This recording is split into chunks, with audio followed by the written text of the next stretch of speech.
friends, my colleagues, members of families, this morning I am very delighted that you have found time to join me in witnessing the swearing in of our 3 newly appointed cabinet secretaries who are now ready to take up their duties and to serve the people of Kenya.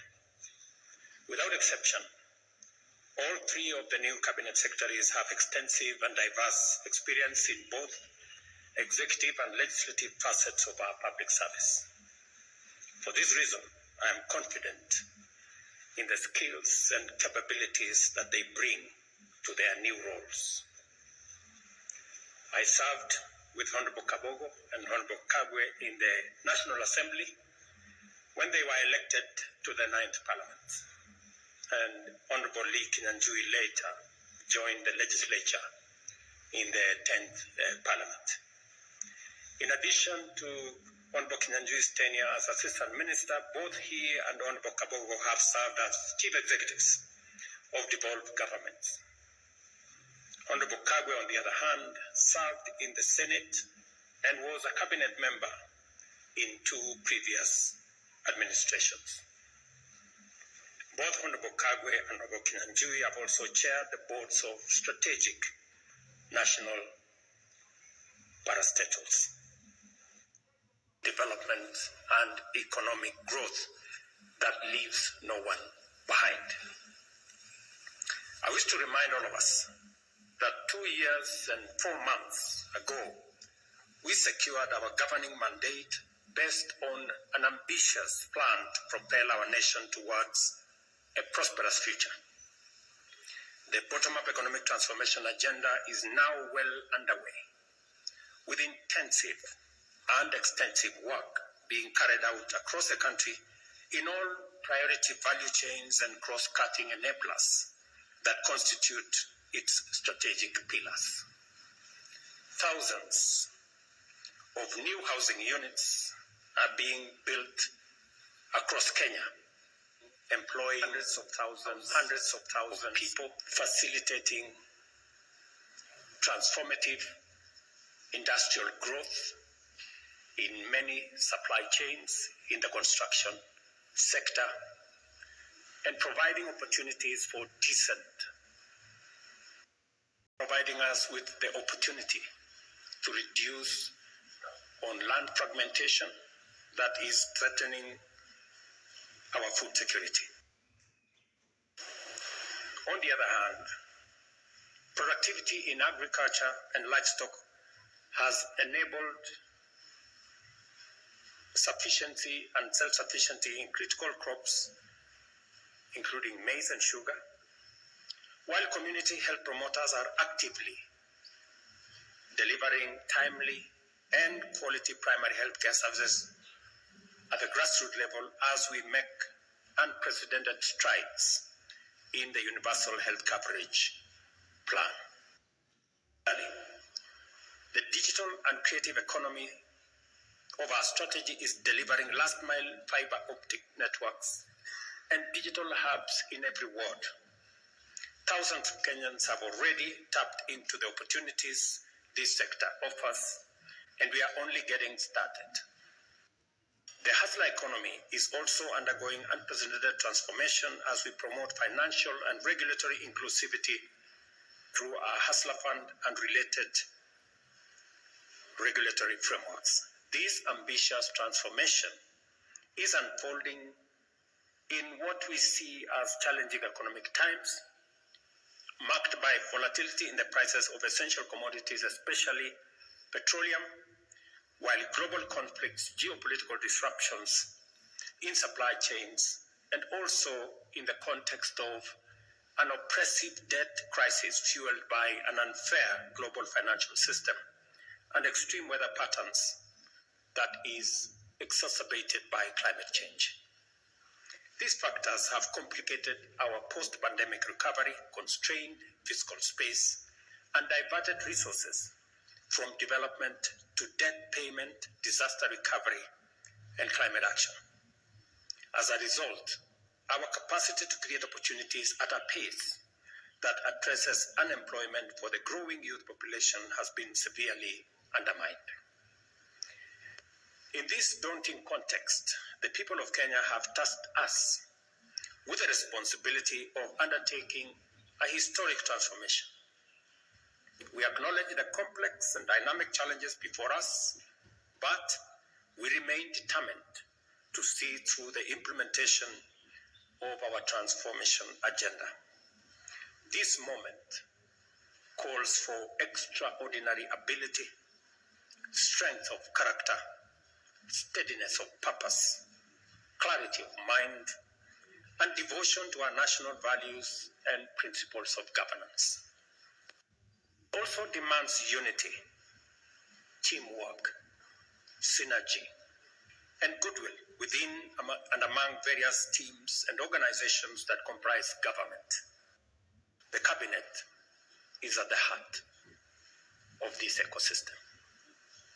I therefore expect you to serve the people of Kenya with dedication, professionalism, fairness, and understanding. Specifically, to my three friends. We know each other very well, and we've come a distance together. And I know for not this administration, but for the people of Kenya. At the Ministry of Agriculture, which I have some experience, there is underway a major transformation, a shift from consumption subsidies to production support. I was very impressed to see the Honorable Kagwe take on the questions from members of parliament with great understanding of where we want to go from here. And I am sure and confident that the transformation in the agricultural sector that is necessary from enhancing productivity, adding value to what we produce, and finding the routes to market for what we have produced is going to be front and center of your leadership of the team at the Ministry of Agriculture. Just to confirm to you that the procurement of fertilizer has already been undertaken. I will look up to you for leadership on how this fertilizer is going to get to every farmer to make sure that we eliminate any impediments, any shortcomings, the correct fertilizer to the correct farmers. And we have already seen evidence of what making sure that fertilizer is available and affordable, the kind of difference it has made in the productivity of our farmers. I am also clearly aware that you will pick up on matters to do with livestock. We did commit to the dairy farmers, for example, that we will be paying a minimum of 50 shillings. That has been done over the last 6 months. I will look forward to your leadership in making sure that that moves forward. In tea, just to inform you that maybe your first call this afternoon, we have tea that is stuck at the port of Mombasa. And yesterday I was talking to your team at the Ministry of Agriculture. We need to find out what are the issues that is causing the clog-up of tea at the port of Mombasa. And the good news around that space is that we enhanced our earnings from tea this last year from 180 billion to 210 billion. And farmers are expecting us to look at the future, and they expect us to do better in the coming year. I have no doubt that you have what it takes to take that forward. We have just concluded 2 days ago comprehensive economic partnership agreement with the UAE that provides us a big market for dairy products, for agricultural products. The trade between us and the UAE is almost 370 billion Kenyan shillings. A big majority of that is coming from our agricultural sector. With the signing of the comprehensive partnership agreement with the UAE, we expect our numbers of export of especially livestock and livestock products to increase.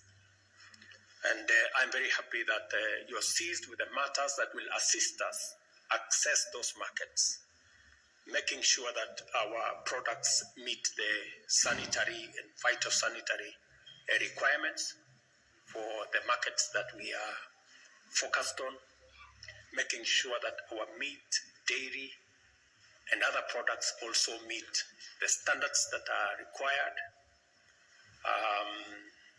I am very confident that the challenge we've had persuading farmers to vaccination, you have what it takes.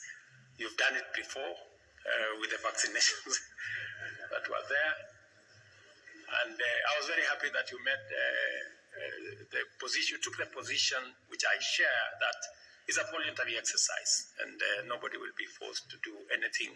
All we want is to make sure that our products meet the very high standards set by our markets. The same thing in the rest of the value chains in coffee.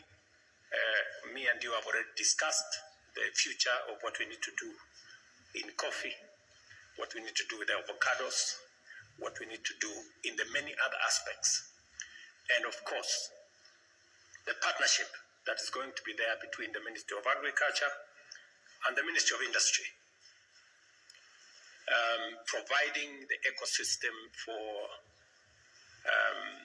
market access for the produce from our farmers. And that takes me to my younger brother, Lee. As you may be aware, your ministry will be handling the opening of more markets. Apart from the market we just concluded in the UAE, we're now having a robust conversation with the United States. I had a meeting yesterday with senators from the United States and asking for their support, both on the extension of the Africa Growth and Opportunities Act, which you are very well aware about, that will continue to open markets for our goods and services to the United States on a duty-free and quota-free arrangement. I will be looking to your leadership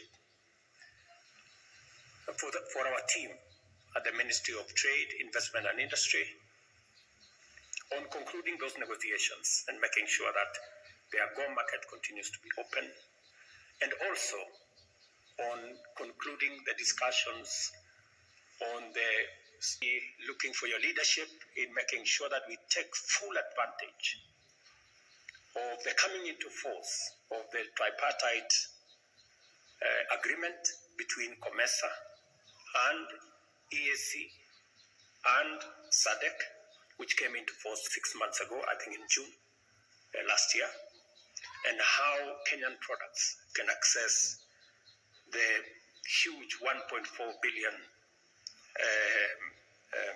African market.